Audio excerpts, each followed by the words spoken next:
हिंदी पाठशाला में आप सभी विद्यार्थियों का बहुत बहुत स्वागत है। यदि आप हमारे चैनल पर नए हैं तो पहले चैनल को सब्सक्राइब कर लें, बेल आइकन को प्रेस कर लें ताकि जो भी वीडियो अपलोड करूँ उसका नोटिफिकेशन आपको मिलता रहे।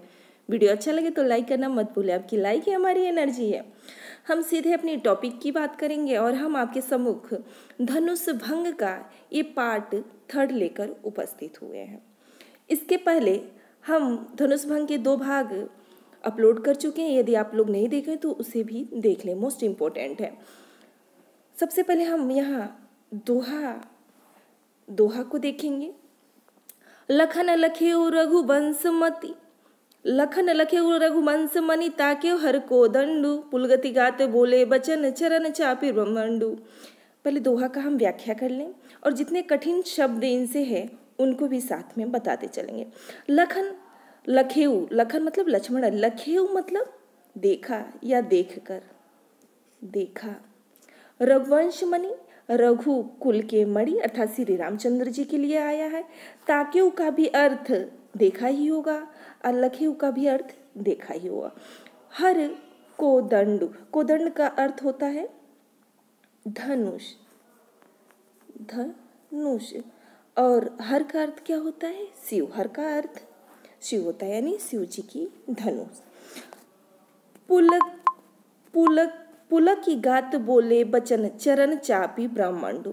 पुलकित यानी प्रसन्नचित होते, पुलकति पुलक के मतलब प्रसन्न होकर के। गात का अर्थ होता है शरीर, बोले अर्थात बोले, बचन यानी वाणी, चरण चरण का अर्थ पैर होता है, चापी मतलब चापी का अर्थ चाहे तो लिख ले।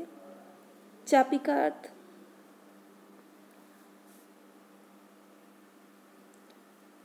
दबाकर, चापी का अर्थ दबाकर।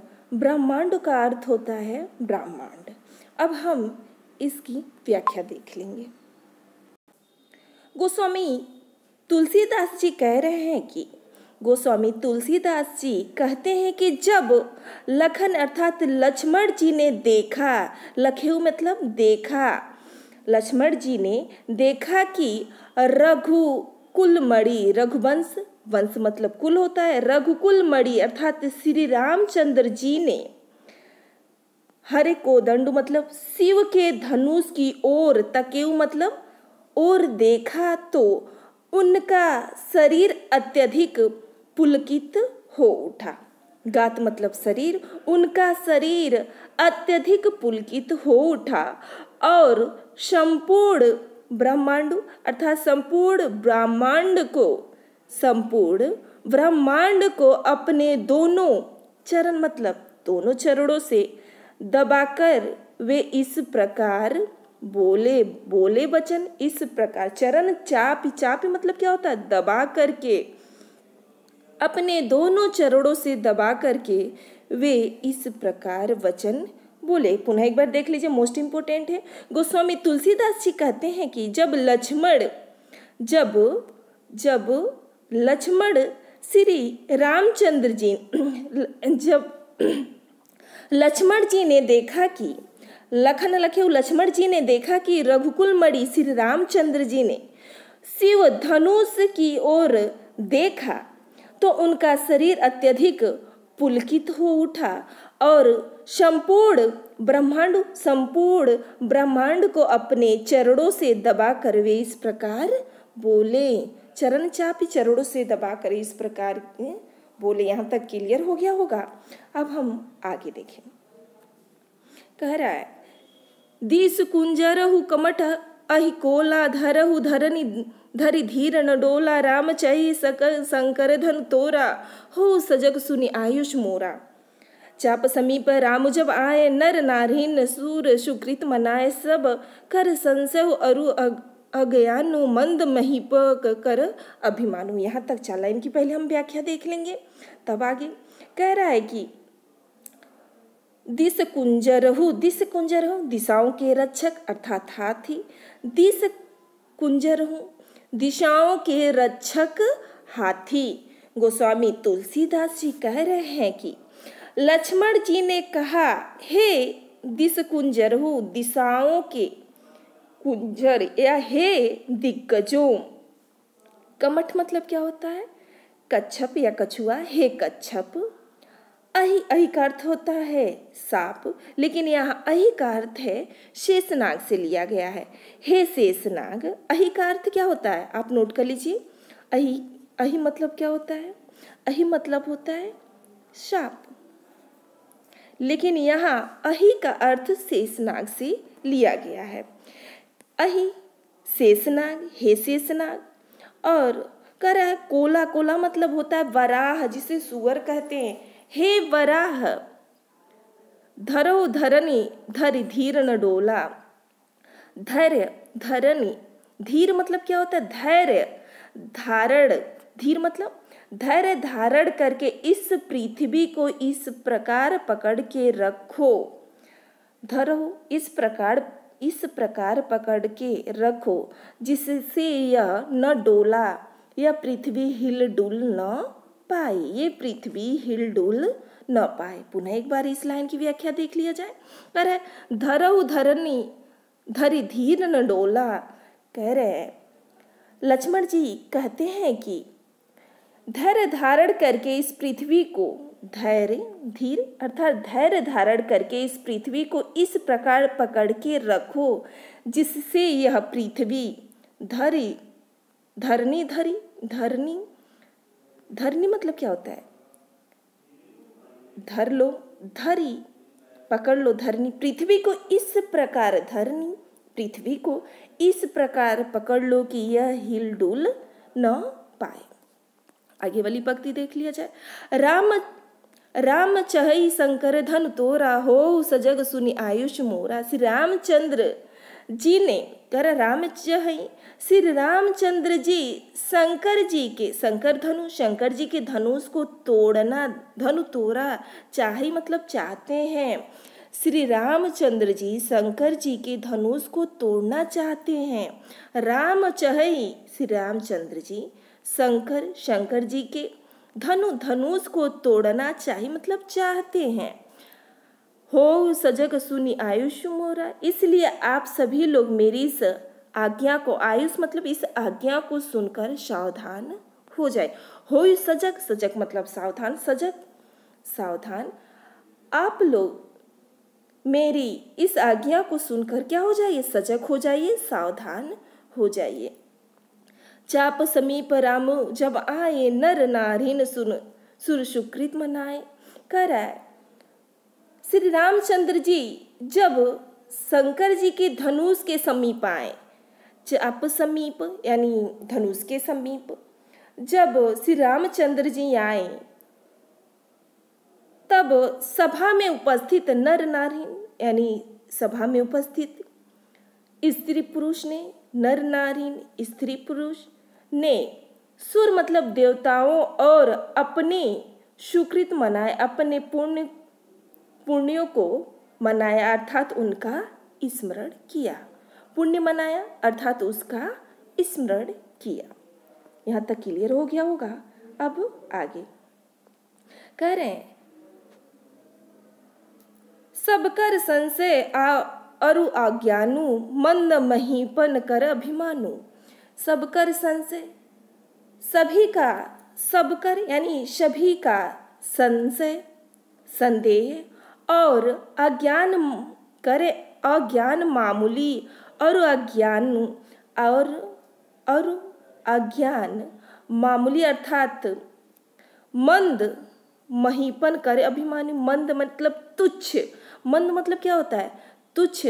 महीपन मतलब राजाओं का, कर अभिमानु का अभिमान, भृगुपति का अभिमानु मतलब का अभिमान। पुनः यहाँ से देखें, भृगुपति करी केरी गर्भ गुरुआई। भृगुपति किसके लिए आया है? तो चाहे तो आप नोट कर सकते हैं, भृगुपति शब्द परशुराम जी के लिए आया है। भृगुपति किसके लिए आया है? परशुराम जी के लिए आया है। परशुराम जी ने गर्भ यानी गर्भ की गुरुता, परशुराम जी के गर्भ की गुरुता, गुरुआई यानी गुरुता। शूर मतलब होता है देवताओं और मुनिवरन और श्रेष्ठ मुनियों का भय, कातरता, केरी कदराई यानी श्रेष्ठ मुनियों की भय कातरता। आगे पुनः देखा जाए, सिय करें सिय कर सोच जनक पछतावा। सीता सिय कर सीता जी का विचार, सिय कर सोचो सीता जी का विचार, जनक पछतावा जनक का पश्चाताप। और कह रहे हैं रानी न कर दारुण दुख दावा, और समस्त रानियों के दारुण अर्थात दारुण दुख का दावा अर्थात दवानल, दारुण दुख का दावा अर्थात दवानल। दवानल क्या है? एक प्रकार की अग्नि है, एक प्रकार की क्या है? अग्नि है।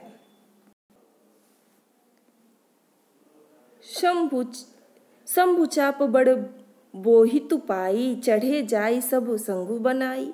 करे शंभु चाप अर्थात ये सभी शंभु चाप शिव जी के धनुष रूपी, बड़ मतलब बड़े, बोहितों का आप लिख सकते हैं जहाज। बोहिती का क्या अर्थ होता है? जहाज। बोहिती का क्या अर्थ होता है? बोहितु अर्थात जहाज। ये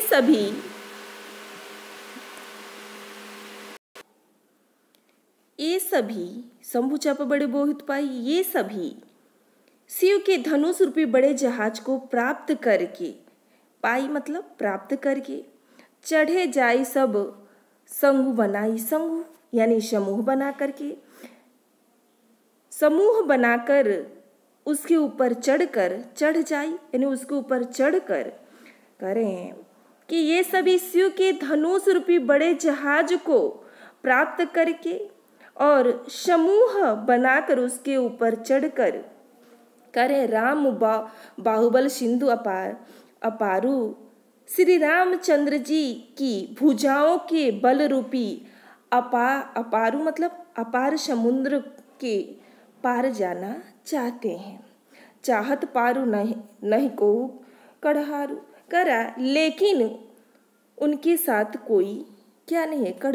कड़हारू अर्थात कोई केवट नहीं है, कोई नाविक नहीं है, लेकिन उनके साथ कोई कड़हारू अर्थात कोई नाविक नहीं है अथवा कोई केवट नहीं है जिससे क्या हो सके? पार हो सके।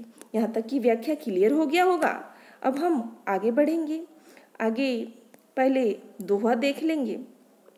राम बिलोक लोग सब चित्र लिखे से देखी, चितैषी कृपायतन जानि विकल विशेषी। कर राम बिलोके लोग सब, बिलोक मतलब बिलोकी नहीं देख के, चित्र लिखे मतलब चित्र के समान मूर्तिवत, चित्र लिखे यानी चित्र के समान अथवा मूर्तिवत भी हो सकता है।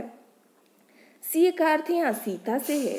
विकल का अर्थ होता है, विकल यानी व्याकुल। कृपायतन कृपा के सागर। और है विशेष, विशेष का अर्थ होता है विशेष। पहले हम इसकी व्याख्या देख लें। कह रहे हैं गोस्वामी तुलसीदास जी कह रहे हैं कि गोस्वामी तुलसीदास जी कहते हैं कि श्री रामचंद्र जी ने सभा में उपस्थित सभी लोगों की ओर देखा। बिलोक लोग सब, सभा में उपस्थित सभी लोग की ओर देखा। ये सभी लोग उन्हें चित्र लिखे में देखे। ये सभी लोग उन्हें चित्र में लिखे हुए के समान अर्थात कैसे प्रतीत हुए? मूर्तिवत दिखाई पड़े या मूर्ति के समान दिखाई पड़े। चितैषी कृपायतन जानी। और आगे इसके पश्चात कृपा निधान श्री रामचंद्र जी ने सीता जी की ओर देखा। सीता जी की ओर देखा और कह रहे हैं उनको इन सबसे अधिक जानि विकल विशेषी। सबसे विकल मतलब सबसे अधिक, विशेष मतलब विशेष रूप से व्याकुल अनुभव किया। विकल मतलब व्याकुल अनुभव किया, विशेष सबसे अधिक विशेष रूप से व्याकुल अनुभव किया। यहाँ तक क्या व्याख्या क्लियर हो गया होगा। अब आगे देखी विपुल विकल देहि निमिष विहात कल्प समते ही त्रिषित वारी करे त्रिशित वार बिनु जो तनु त्यागा मुए करे का साधु तड़ागा का वर्षा सब कृषि सुखाने समय चूकी पुनि का पछताने। यहाँ तक का देख लिया जाए। करें गोस्वामी तुलसीदास जी कहते हैं कि देख विपुल विकल वैदेही, श्री रामचंद्र जी ने सीता को बहुत ही व्याकुल देखा। विकल वैदेही, वैदेही शब्द किसके लिए आया है? सीता के लिए आया है। विकल अर्थात श्री रामचंद्र जी ने सीता को बहुत ही व्याकुल देखा। निमिष विहात कल्प समते ही, निमिष उनका, निमिष यानी पलक झपकाने का, निमिष यानी टकटकी लगा के देखना, यानी पलक झपकाने का समय ही एक युगों के समान व्यतीत हो रहा। बिहत कल्प समते ही कह रहा है, लंबे समयों के समान व्यतीत हो रहा था, युगों के समान व्यतीत हो रहा था। आगे करें त्रिशित वारी बिनु जो तनु त्यागा। त्रिशित यानी प्यासा व्यक्ति, यदि प्यासा व्यक्ति पानी न मिलने पर, बिनु जो तनु त्यागा, तनु मतलब शरीर, मिलने पर, न मिलने पर अपना शरीर त्यागा मतलब छोड़ दे। यदि प्यासा व्यक्ति पानी न मिलने पर अपना शरीर छोड़ दे, मुँह करई का शुद्धा तड़ागा। कह रहे हैं तड़ागा मतलब क्या होता है? तालाब, चाहे तो आप लिख सकते हैं तड़ागा मतलब तालाब। मुँह अर्थात तो उसके चले जाने पे अर्थात मर जाने पर, मृत्यु हो जाने पे, शुद्धा मतलब होता अमृत का भी तालाब यदि मिल जाए तो उससे क्या प्रयोजन। अथवा ये भी हो सकता है उसके मर जाने पे, मुँह मतलब मर जाने पे, अमृत का तालाब भी, अमृत शुद्धा मतलब अमृत, अमृत का तालाब भी क्या करेगा, अमृत का तालाब भी क्या करेगा। यहाँ तक का व्याख्या क्लियर हो गया होगा। अब आगे का वर्षा सब कृषि सुखाने कह रहा है, सारी का वर्षा सब कृषि सुखाने, सारी खेती सूख जाने पे, का वर्षा, वर्षा किस काम का वर्षा सब कृषि सुखाने, सारी खेती, कृषि खेती, कृषि मतलब खेती, सारी खेती सूख जाने पर वर्षा किस काम का, या वर्षा किस काम की। समय चूकी पुण्य का पछताने, करे समय के बीत जाने पर, समय चूकी समय के बीत जाने पर फिर पछताने से क्या लाभ। समय चूकी पुण्य का पछताने यानी समय के व्यतीत हो जाने पे, समय के बीत जाने पे पछताने से कोई लाभ नहीं होता। क्या लाभ, आगे देखें। अस जिय जानी जानकी देखी प्रभु पुल के लखी प्रीति विशेषी। कर अस जिय जानी, जिय मतलब क्या होता है? जिय का चाहे तो लिख दे। जिय मतलब होता है हृदय, जिय मतलब हृदय। अपने हृदय में, अस मतलब अपने हृदय में ऐसे विचार करके जानकी देखी। श्री रामचंद्र जी ने सीता की ओर देखा। जानकी देखी, श्री रामचंद्र, प्रभु श्री रामचंद्र जी ने जानकी अर्थात सीता जी की ओर देखा और करा प्रभु पुल के लखी प्रीति विशेषी, और उनका अपने प्रति विशेष प्रेम देखकर, प्रभु पुल के लखी प्रीति विशेषी, लखी मतलब अनुभव करके, अपने प्रति विशेष प्रेम देखकर या प्रेम को अनुभव करके वे करे पुल के अर्थात हर्ष से विह्वल हो उठे, प्रसन्नचित हो उठे, पुल के यानी प्रसन्नचित हो उठे या हर्ष से विह्वल हो उठे। करे गुरे मुन प्रणाम मन ही मन किन्हा, अति लाघो उठाई धनुलीना। मन ही मन उन्होंने गुरु विश्वामित्र को प्रणाम किया। गुरु ही प्रणाम, गुरु अपने गुरु विश्वामित्र को वे मन ही मन क्या किए? प्रणाम किए। और अति लाघो, अत्यंत लाघो मतलब छोटे के समान या अत्यधिक स्फूर्ति के साथ धनुलीना, धनु को उठा लिया या धनुष को उठा लिया। अत्यधिक स्फूर्ति के साथ उन्होंने क्या किया? धनुष को उठा लिया। आगे दम के दामनी जब लयऊ पुनि नभ धनु मंडल सम भयु। करे दमकेउ दामिनी जिमि जब लयु। करें जैसे ही उन्होंने धनुष को अपने हाथों में उठाया, वह उनके हाथ में करे दामिनी अर्थात बिजली की तरह क्या हुआ, चमके, मतलब चमका। जैसे ही शिव जी के धनुष को उन्होंने अपने हाथ में उठा लिया, वैसे ही कह रहे हैं कि वह बिजली की तरह चमका।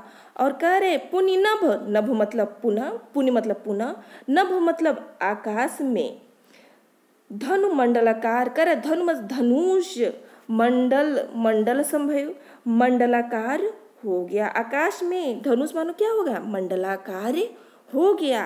आगे कह रहे गोस्वामी तुलसीदास जी कहते हैं कि लेत चढ़ावत खेचत गाढ़े, कहू न लखा देख सब उठाड़े। गोस्वामी तुलसीदास जी कहते सभा में उपस्थित लोगों में से किसी ने भी श्री रामचंद्र जी को धनुष को लेत चढ़ावत खेचत गाढ़े, धनुष को उठाते चढ़ाते और जोर से खींचते किसी ने देखा नहीं। अर्थात ये तीनों ही काम इतनी शीघ्रता के साथ हुई कि इसका किसी को पता ही नहीं लगा। कह रहा है सभी काहू न लखा देख सब उठानी, सभा में उपस्थित किसी ने देख नहीं पाया, लखा यानी अनुभव नहीं कर पाया, देख नहीं पाया।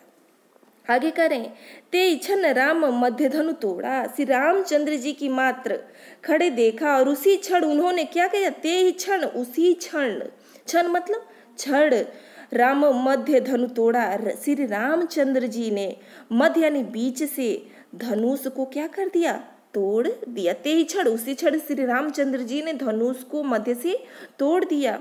भरे भुवन धुनि घोर कठोरा, भरे करे, धनुष के टूटने की ध्वनि इतनी भयंकर हुई कि वह तीनों लोक में क्या हो गई, धुनि घोर कठोरा। भरे भुवन यानी संपूर्ण भुवन में, संपूर्ण पृथ्वी पे, तीनों ही लोक में उसका कठोर भयंकर ध्वनि हुई, वह तीनों लोक में क्या हो गई, छा गई, व्याप्त हो गई। यहाँ तक की व्याख्या क्लियर हो गया होगा। अब आगे महत्वपूर्ण छंद है और यह अंतिम है, इसी के साथ धनुष भंग का प्रसंग भी समाप्त हो जाएगा। भरे भुवन घोर कठोर रवि बाजी ताजी मार्ग चले, चिकर ही दिग्गज डोल मही अहि कोल कुरुम कलमले, सूर असुर मुनि कर कान दिन्ने सकल विकल विचार ही, को दंड खदेड़े राम तुलसी जयति वचन उचार ही। करे कोदंड खड़ेड़ राम तुलसी जयति वचन उचारे। अब ध्यान दीजिए, कह रहा है भरे भुवन घोर कठोर, रौ का अर्थ होता है ध्वनि, रौ मतलब ध्वनि, रवि मतलब सूर्य, और बाजी, बाजी किसके लिए आता है, बाजी का अर्थ होता है घोड़ा, तुरंग या बाजी घोड़े की परिबाजी है।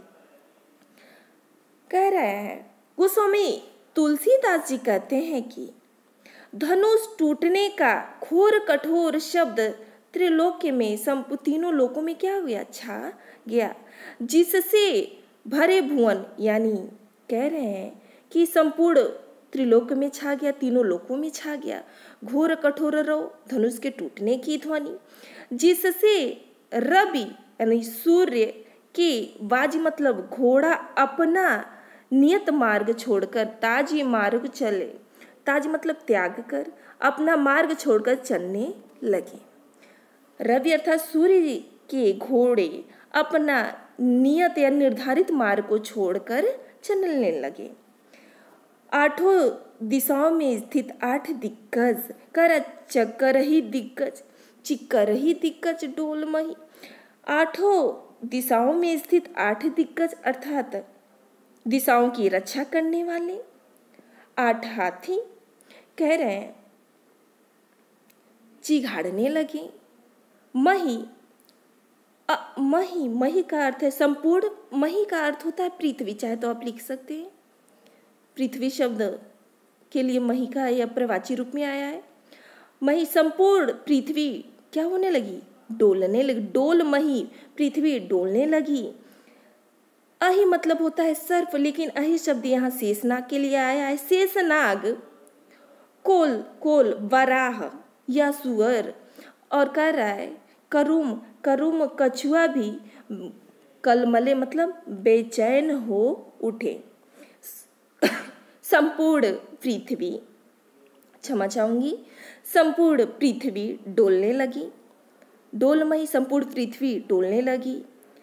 शेषनाग अहि अर्थात शेषनाग। कोल मतलब वराह या सुअर भी कह सकते हैं, वराह। कुरुम मतलब होता है कच्छप या कछुआ भी। कलमले बेचैन, बेचैन हो उठे। और आगे कर है सूर सुर मुनि कर कान, सूर सुर कर बेचैन हो उठे। शूर मतलब होता है देवतागण या देवता, कर सूर देवता। असुर राक्षसगण। मुनिकर कान और मुनिजन कानों पर, कानों पर दिन सकल विकल विचारी, कानों पर हाथ रखकर व्याकुल होकर के, सकल विकल विचारी, विकल मतलब व्याकुल होकर के, विचारी मतलब विचार करने लगे कि यह क्या हो रहा है। कोदंड खड़े राम तुलसी जयति वचन उच्चारे। कह रहे अंततः यहाँ अंत में जब सभी को इस बात का ज्ञान हो गया कि, बोध हो गया कि श्री रामचंद्र जी ने शंकर जी के धनुष को तोड़ दिया है। कोदंड यानी धनुष को, खड़ेड़ू राम तुलसी यानी तोड़ दिया है। तब कह रहे, तब तुलसीदास जी कह रहे हैं तुलसी जयति वचन उच्चारे ही। तुलसीदास जी कह रहे हैं तब सब उनकी जय जयकार करने लगे। श्री रामचंद्र की सब प्रजागण देव मुनि सब क्या करने लगे, जय जयकार करने लगे। और यही धनुष भंग का प्रसंग समाप्त होता है। और यही मोस्ट इम्पोर्टेंट बात यह है कि मैं छंद पे बहुत जल्दी वीडियो बनाऊंगी और उस वीडियो को आप लोग नज़रअंदाज मत करिएगा। इसी के साथ मैं वाणी को विराम दूंगी। धन्यवाद।